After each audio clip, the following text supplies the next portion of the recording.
Saudara, saya berdoa supaya benar-benar kita tidak ada dan tidak pernah mengatakan apa artinya mundur kembali. No turning back. Tidak ada kata mundur di dalam mengikut Tuhan. Saat ini katakan sama-sama dengan saya, no turning back. Tidak ada kata mundur. Kami terus maju sampai garis akhir. Amin. Saudara, itu yang Tuhan inginkan untuk akhir zaman ini. Itu yang Tuhan inginkan untuk menjadi generasi terdahsyat. Memang itu tidak mudah, tetapi di dalam Alkitab itu sudah diberitahukan bahwa bagaimana caranya kita itu tidak akan mundur. Kita akan jalan terus. Kita tidak akan menoleh ke belakang seperti istrinya Lot, tapi kami akan masuk ke dalam panggilan yang Tuhan sudah tentukan dalam hidup saudara dan saya. Oleh karena itu kita belajar hari ini di dalam Rut pasal yang pertama ayat yang ke-16. Firman Tuhan katakan begini, tetapi kata Rut, janganlah desak aku meninggalkan engkau dan pulang dengan tidak mengikut engkau. Sebab kemana engkau pergi, ke situ jugalah aku akan pergi. Dan kemana engkau bermalam, di situ jugalah aku bermalam. Bangsamulah bangsaku dan Allahmulah Allahku. Saudara, ini ketekatan yang sungguh-sungguh. No turning back, tidak akan mundur. Itu dengan cara ada ketetapan dalam hati saudara dan saya untuk mengatakan, aku terus maju Tuhan. Ada ketetapan hati. Lalu ayat yang ke-17 dikatakan, di mana engkau mati, aku pun mati di sana, dan di sanalah aku dikuburkan. Beginilah kiranya Tuhan menghukum aku, bahkan lebih daripada itu, jikalau sesuatu apapun memisahkan aku dan engkau selain daripada maut. Saudara, ini yang sebenarnya keputusan yang diambil oleh Maria pada saat dia memberikan yang terbaik untuk Tuhan. Dan Rut pun melakukan akan hal itu. Dia memberikan semua dan semuanya. Bahkan sampai dia katakan dengan kesetiaannya, tidak akan dapat apapun yang memisahkan antara engkau dengan aku. Saudara, generasi terdahsyat untuk saat-saat ini yang Tuhan inginkan adalah, katakan dalam hidup saudara bahwa tidak ada yang dapat memisahkan antara engkau dengan aku Tuhan. Apa yang akan bisa memisahkan aku? Kadang-kadang apa yang bisa memisahkan saudara dengan Tuhan? Kesukaran saudara, doa yang tidak dijawab-jawab. Kadang-kadang kita menjadi capek. Beberapa waktu yang lalu saya ketemu dengan seorang yang mengatakan kepada saya begini, aku tuh sudah doa, aku sudah puasa, rasanya aku tuh bayarnya sudah pol menurut dia ya. Tapi saya capek saat ini. Lalu apa yang dia lakukan? Hari itu dia katakan, aku tidak baca firman, aku tidak doa, aku gak bisa nyembah. Saya bilang, apa yang membuat engkau memisahkan cintamu terhadap Tuhan? Saya katakan, capek, kelelahan, seolah-olah dia kehausan karena bertubi-tubi dia mengalami akan perkara-perkara yang tidak enak.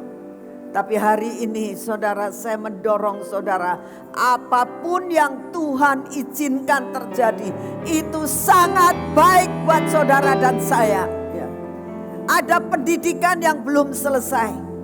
Kalau saudara melihat akan kehidupan Rut, dia bangsa Moab, orang yang tidak mengenal Tuhan. Saat dia mengambil keputusan untuk meninggalkan bangsanya dan menikah, dicangkokkan dalam kehidupan daripada bangsa Israel, orang Yahudi. Saat dia masuk di dalam keluarga Elimelech dan Naomi dan menjadi istri, saudara. Dan saudara tahu apa yang dialami? 10 tahun dia menikah, tidak punya anak. Itu sesuatu hal yang cukup berat buat seorang yang sudah menikah. Dan saudara tahu, dalam penderitaan demi penderitaan mengikut akan mertuanya. Akhirnya suaminya mati. Bukankah dia mengalami hal-hal yang cukup berat dalam kehidupannya? Tapi saudara, apapun yang dihadapi oleh Rut, dia tetap katakan, aku tidak akan meninggalkan kau. Sedangkan kalau dia pikir, dia lebih enak untuk masuk dan kembali kepada keluarganya. Apa yang diharapkan dari Naomi? Tidak ada. Tapi dia tidak mengharapkan Naomi. Dia mengharapkan Allahnya Naomi. Itulah yang membuat Rut mengambil keputusan. Apapun tidak akan dapat memisahkan engkau dengan aku. Kekuatan dan ketekatan yang seperti ini harus ada buat saudara dan saya. Di dalam mengatakan dalam kehidupan saudara, aku tetap mengikut engkau Tuhan. Aku tidak akan keluar daripada garis hidupku menjadi generasi terdahsyat. Saudara, saat tadi kita mendengar nubuatan yang mengatakan, kalau engkau keluar, engkau akan ditangkap dan engkau akan mengalami sesuatu hal yang tidak enak. Tidak ada yang dinamakan mundur kembali, saudara. Katakan dalam hatimu, saudara, saat ini, Tuhan, mampukan aku tidak akan kembali, tidak akan mundur dengan keputusan yang sudah aku berikan kepadamu pada hari ini. Apalagi saudara dan saya sudah dilantik. Tuhan katakan no turning back. Gak ada kata untuk mundur. Harus ada ketetapan seperti yang dialami oleh Rut. Saudara, hal yang kedua kita akan melihat, jangan putus asa dan mengasihi diri sendiri. Saya yang tadi sampaikan adalah anak itu mengasihi diri sendiri. Naomi pun merasa drop dalam kehidupannya saat dia melihat semuanya. Dia katakan di dalam ayat 20, tetapi ia berkata kepada mereka, janganlah sebutkan aku Naomi, sebutkanlah aku Mara, sebab yang Maha Kuasa telah melakukan banyak yang pahit kepadaku. Dengan tangan yang penuh aku pergi, tetapi dengan tangan yang kosong Tuhan memulangkan aku. Mengapakah kamu menyebutkan aku Naomi? Karena Tuhan telah naik saksi menentang aku, dan yang Maha Kuasa telah mendatangkan malapetaka kepadaku. Saudara, saya berdoa jangan sampai ada kepahitan dalam hidup saudara dan saya di dalam mengikut Tuhan. Kita banyak akan mengalami pendidikan demi pendidikan. Seorang anak yang akan masuk dan naik kelas itu harus yang ada ujian, ya.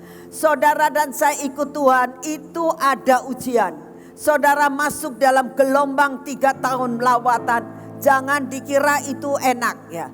Ini adalah saudara masuk di dalam pendidikan. Tapi satu perkara kita tahu, tadi sudah dikatakan oleh Tuhan, bahwa gudang segala kebutuhan, segala perlengkapan Tuhan berikan buat saudara. Tujuannya untuk apa? Untuk melawan segala sesuatu yang Tuhan izinkan. Seorang anak yang akan masuk naik tingkat yang lebih tinggi, dia akan ujian. Tapi gurunya tidak akan membiarkan anak itu tanpa persiapan di dalam menghadapi ujian. Dia kasih buku-buku, dia kasih pelajaran, dia memberikan suatu arahan-arahan. Saudara, itu yang membuat dia harus dapat mengatasi segala ujian yang diberikan. Saudara, tapi tergantung daripada saudara, cara daripada menangkap apa yang Tuhan sudah sediakan. Apalagi zaman sekarang ini lagi online semuanya. Kalau saya melihat banyak sekali murid-murid dengan online ini, ada yang sungguh-sungguh, ada yang tidak membuat soal yang diberikan, ada yang saat ini melihat akan iPad atau komputer yang ada di depannya, tapi lari-lari kemana-mana sambil makan, sambil tiduran, gak fokus sungguh-sungguh. Sampai akhirnya dia gak bisa untuk mengerjakan semua. Salah siapa? Bukan salah gurunya.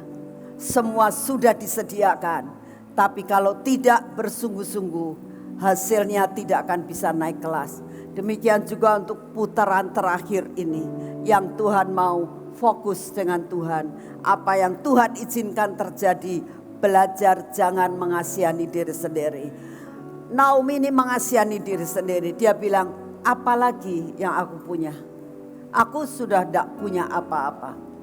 Jangan panggil aku Naomi, panggil aku Mara. Karena kesedihan demi kesedihan, penderitaan demi penderitaan yang aku alami. Sebenarnya dia harus menyadari, karena kesalahannya dia meninggalkan Bethlehem, kota roti. Kesalahan keluarga ini karena meninggalkan akan jalan yang Tuhan sudah tentukan. Hari ini Tuhan katakan, bila saudara dan saya salah jalan, ini waktunya balik ke Bethlehem. Balik ke tempat roti, kota roti.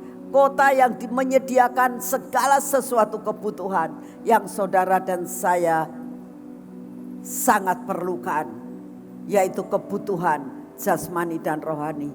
Saya doakan saudara, jangan tinggalkan panggilan saudara. Ini waktunya sangat singkat. Jangan tinggalkan panggilan saudara. Lalu saudara mengatakan, aku belum tahu tuh panggilannya apa. Saudara, hari ini saya yakin dan percaya ada perkara-perkara yang Tuhan berikan buat saudara. Panggilanmu adalah masuk generasi terdahsyat. Amin.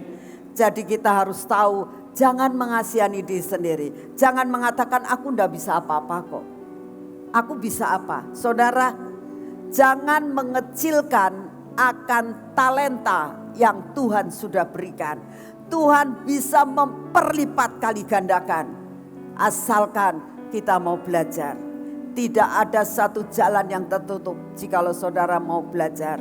Saudara, saya kalau melihat akan kehidupan saya merasakan begini, kok bisa ya saya seperti ini.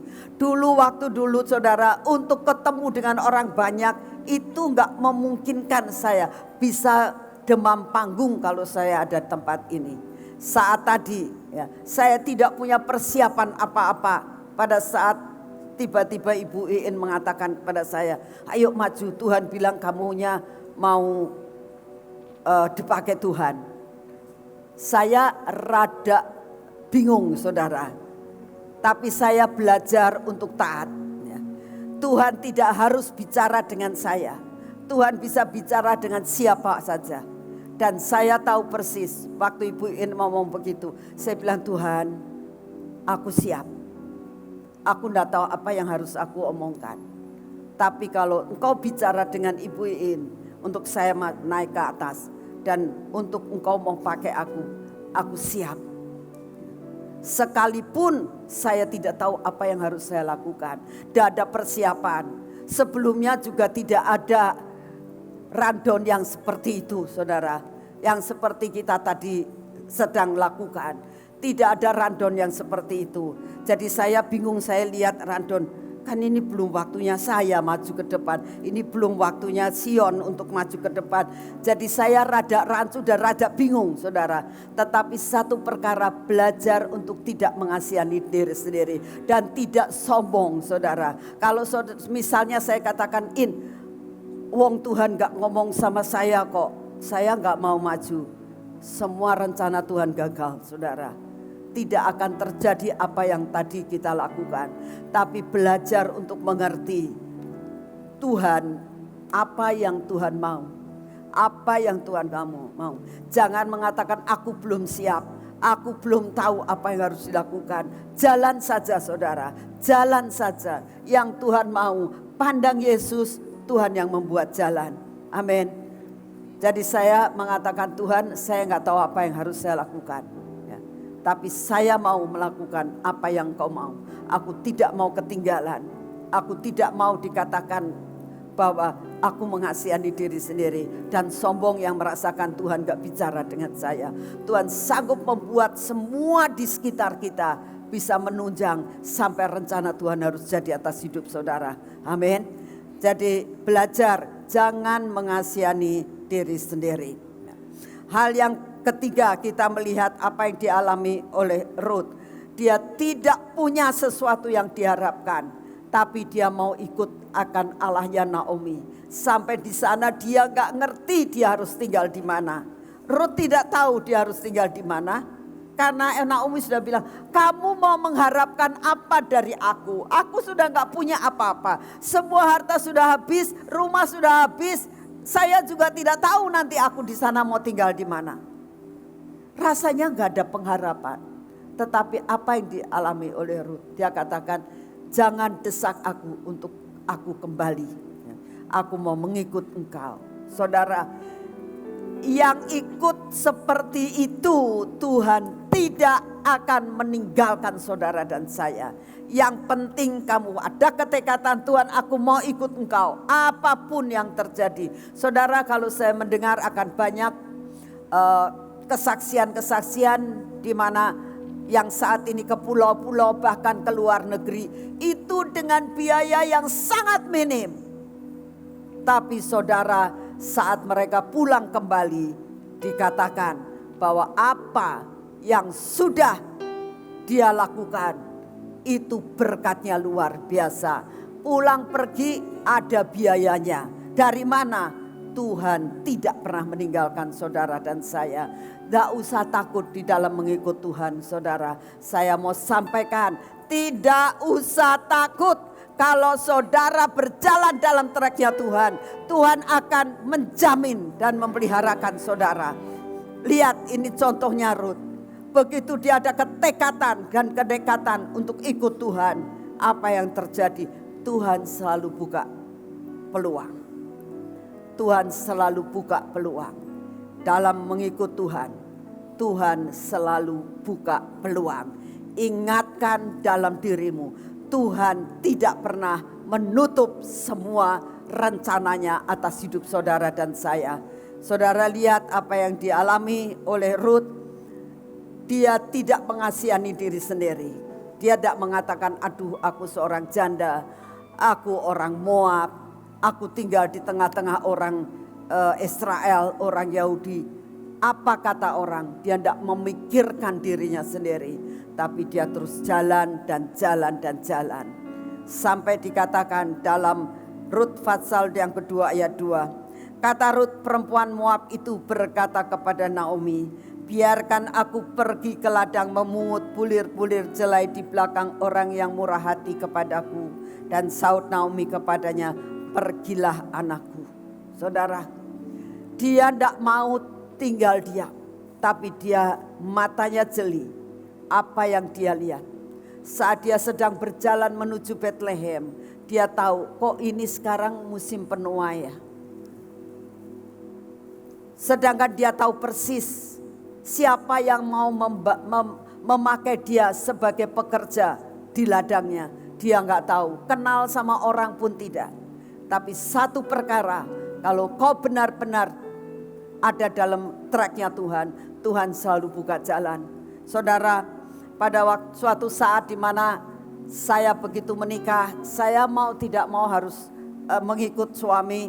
Saya belum buka kantor, saya adalah pure ibu rumah tangga. Saya di kota Cirebon gak punya teman, saya gak punya saudara selain daripada keluarga daripada suami saya. Benar-benar saya seperti orang yang dibuang di tengah-tengah hutan, saudara. Ya. Gak punya saudara, gak punya teman di kota itu. Tapi saya hanya berharap dan saya hanya jalan sesuai dengan apa yang Tuhan katakan. Kamu harus pindah dari kota Bandung. Kamu harus ada di kota itu. Aku punya rencana atas hidupmu. Saya bilang, baik Tuhan. Walaupun itu tidak cocok dengan hatiku. Tapi aku mau belajar taat kepadamu. Sampai di sana udara terlalu panas ya, dan rumahnya kecil, tidak ada AC. Itu benar-benar merupakan sesuatu hal yang di luar daripada kenyamanan saya. Waktu itu di Bandung enak, di sana tidak enak. Ya. Semuanya seperti kebalikannya. Tapi saya percaya, saya katakan Tuhan, aku tidak melihat sekarang, aku melihat yang akan datang. Apa yang saya lakukan? Saya menjadi ibu rumah tangga, saya masak, saya ke pasar, saya menunggu akan suami setiap hari. Yang saya lakukan hanya doa puasa, saudara. Saya gak punya pekerjaan lain, gak punya teman. Dan zaman itu tidak ada yang namanya HP. Sehingga kita gak bisa WA-an kemana-mana. Gak punya telepon di rumah yang dimana saya tinggal. Saudara, semua serba sepi. Semua serba tidak menunjang. Tapi satu perkara, saya doa puasa. Saya banyak sekali berdoa sama Tuhan. Saya bilang, Tuhan, aku gak tahu apa yang harus aku lakukan. Tapi belajar aku menunggu dan menunggu seperti pilar. Duduk dekat tahta, menanti apa yang Tuhan mau. Itu tidak mudah, saudara. Tapi saya belajar dan belajar. Dan apa yang saya lakukan? Memandang segala sesuatu yang ada di depan saya. Belajar seperti Ruth, dia memandang semuanya, lalu dikatakan, ayo mulai jalan. Saudara, sampai suatu saat saya di gereja ketemu dengan seorang dokter gigi dan dia mengatakan, ini Ibu Nani ya? Saya bilang, iya Pak. Saya itu pada suatu saat saya sudah doa puasa lama. Dan saya mendapatkan firman Tuhan, kamu akan ketemu dengan seorang ibu dan ketemunya di gereja. Itu adalah partner untuk kamu mulai melakukan menjadi terang di kota ini. Saya terkejut, kenal tidak sama Bapak dokter gigi ini. Tapi saya percaya pada saat dia ngomong begitu, terus saya bilang gini, Pak, kapan kita ketemu saja? Rumah saya di sini, di jalan ini. Kalau Bapak selesai daripada kerjaannya di Pertamina, dia menjadi dokter gigi Pertamina, main ke rumah, kita ngobrol-ngobrol. Singkat cerita, pada saat itu mulai dia datang dan kita ngobrol dan dia katakan bagaimana dia punya beban untuk di kota itu. Saya bilang, terima kasih Tuhan. Engkau memberikan seorang partner yang bersama-sama sebeban buat kota ini. Itulah awal daripada lawatan terjadi di kota Sion. Saudara, saya tahu yang penting ya, memungut akan jelai-jelai, memungut akan berkas-berkas yang kececer. Itu yang saya lakukan. Saya berdoa, berdua, bertiga sama suami saya. Lalu kita seringkali ketemu dan kita berdoa, kita doakan buat kota itu. Apakah sudah ada teman-teman yang lain? Belum ada. Tapi lama-lama Tuhan buat jalan seperti yang dialami oleh Ruth. Mengambil akan tuaian jelai-jelai yang kececer, saudara. Saya mulai banyak ketemu dengan orang-orang yang sangat menderita, yang banyak persoalan. Mulai berdatangan, mulai kita doa sama-sama. Itu awal daripada lawatan di kota itu. Kalau kita melihat apa yang dialami oleh Ruth, ya, dia juga melakukan semua peluang yang ada itu yang dilakukan. Saudara, saya yakin dan percaya kalau kita mulai dengan perkara yang rohani, maka perkara jasmani itu akan mengikuti. Percayalah, begitu saya mulai dalam perkara-perkara rohani, saya mulai mengambil tindakan untuk membuat persekutuan yang kecil hanya 3-4 orang. Ya. Tapi itulah awal daripada lawatan. Saat yang seperti itu, Tuhan bukakan perkara-perkara jasmani. Tiba-tiba saya mendapatkan surat dari Jakarta yang mengatakan, Ibu mengajukan permohonan untuk menjadi notaris di kota Cirebon. Iya Bu, harap datang ke Departemen Kehakiman. Saya enggak menyangka, sedangkan pada saat itu semua orang mengatakan kepada saya, jangan harap kamu itu bisa diangkat di kota Cirebon. Disebabkan karena formasi hanya 5. tidak bisa lebih dari 5 notaris yang di kota Cirebon. Dan itu semuanya dari saudara-saudara kita sepupu, ya, gak ada yang Kristen. Itu membuat saya merasakan, Tuhan, aku persembahkan semua kepadamu. Yang kedua, tanpa engkau memberikan uang sekian saat itu, saudara, saat itu diminta 50 juta. Zaman tahun 76 ya, 75. Tahun 75. Itu uang 50 juta itu gede banget, saudara. Saya nggak tahu kalau sekarang. Saya nggak punya uang untuk memberikan biaya untuk mendapatkan SK itu 50 juta. Nggak punya uang, saudara. Tapi saya yakin engkau lakukan dengan melalui apa? Perkara rohani, perkara jasmani akan turun. Apa yang terjadi? Saya dapat surat, saya datang ke sana dengan membawa surat, tidak bawa uang sama sekali. Akhirnya saya ketemu dengan seorang ibu yang mengatakan, Bu, saya dapat surat ini. Oh ya, tunggu ya. Namanya tunggu lama banget, saudara. Tapi saya belajar, Tuhan, aku serahkan dalam tangan-Mu. Ya. Saya nggak tahu cara memberi uang kepada siapa. Mau memberi uang juga nggak punya. Ya. Lalu tiba-tiba saya dipanggil dan dia katakan gini, minggu depan ibu datang lagi untuk ngambil SK-nya. Saya bilang terima kasih Tuhan, terima kasih Bu, minggu depan ya jangan terlambat ya Bu, jam 10 ibu sudah harus ada di sini. Terima kasih Bu, saya tidak membayar apapun juga. Saya pulang dan saya katakan Tuhan, biar rencanamu yang jadi atas hidup saya. Seminggu kemudian saya datang, SK sudah ada di tangan saya, saudara. Saudara tahu, lakukanlah perkara-perkara rohani terlebih dahulu. Ya. Lalu perkara-perkara jasmani itu akan nyusul.